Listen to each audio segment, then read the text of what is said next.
رمضان كريم، عاملين ايه؟ يا رب تكونوا بخير دايما وبأفضل صحة وأحسن حال. معاكم النهاردة حنان من قناة حنان السويدي، جاية لكم بوصفة حلو رمضاني جديد، باردة كده وترطب على قلوبنا بعد عدد ساعات الصيام الطويل، وكلها كده بودنج ومهلبية وكذا طبقة فوق بعض وشوكولاتة. طبعا بتغير المود وتجلب لنا السعادة مع مهلبية فانيليا كاسترد، هتعجبكم جدا. تابعوا معايا الوصفة لو عايزين تعرفوا الطريقة. اول طبقه عندي هنا حطيت لبن ونشا ودقيق وسكر، وهقلبهم طبعا على البارد لحد ما اتاكد ان هم دابوا خالص، ارفعهم على النار لحد ما يتقلوا. وهحط هنا مكعبين من الشوكولاته البيضاء والفانيليا واقلبهم لحد ما يدوبوا. بعد كده هحطهم في القالب بتاعي، طبعا اكون دهناه وحاطه ورقه زبده عشان ما يلزقش معايا.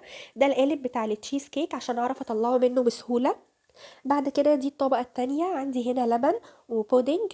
انا هنا جبت بودنج بالموز وهحط عليه كاسترد بالفانيليا حوالي معلقتين، وكمان حوالي معلقتين لتلاتة من السكر، واقلبهم كويس جدا على البارد لحد ما اتاكد ان هم دابوا.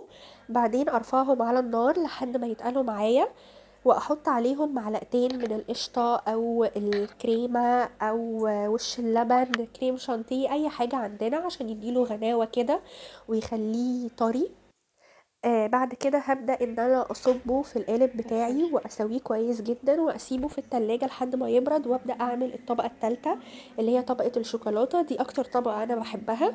هنا عندي لبن ونشا ودقيق وكاكاو وسكر، واقلبهم كويس جدا على البارد لحد ما اتاكد ان هم دابوا معايا كويس ومفيش اي حاجه متبقيه من تحت كده سكر او حاجه، وارفعهم على النار لحد ما يتقلوا. واجيب مكعبات من الشوكولاته الخام وعليهم فانيليا واقلبهم كويس جدا لحد ما يدوبوا معايا.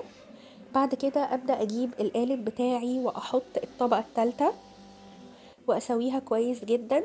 وبعد ما خلاص كده عملت الثلاث طبقات هدخلها التلاجة مش اقل من 4 ل6 ساعات. طبعا لو عملتها بالليل وسبتها لتاني يوم بعد الفطار يكون احسن بكتير. بعد كده اجيب القالب بتاعي وابدا اطلعها منه بالراحة، اجيب فوطة سخنة عشان يفك شوية، احاول بسكينة باي حاجة. هي عموما مش بتلزق يعني، والقالب بدل ما احنا دهنينه ان شاء الله مش هتلزق، وزي ما انتوا شايفين شكلها تحفة وحلو جدا جدا. طبعا اقدر اسيبها كده عادي خالص وناكلها، بس انا حبيت ازينها شوية، استعملت هنا جوز هند.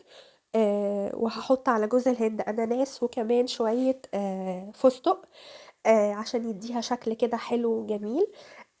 طبعا طعمها تحفة جدا وبترطب على القلب كده وجميلة، انصحكم كلكم تجربوها. يا رب الفيديو يكون عجبكم، ما تنسوش تعملوا لايك وشير وتفعلوا زرار الجرس عند الكل. لو انتوا اول مرة تشوفوني، رمضان كريم وكل سنة وانتوا طيبين، والسلام عليكم ورحمة الله وبركاته.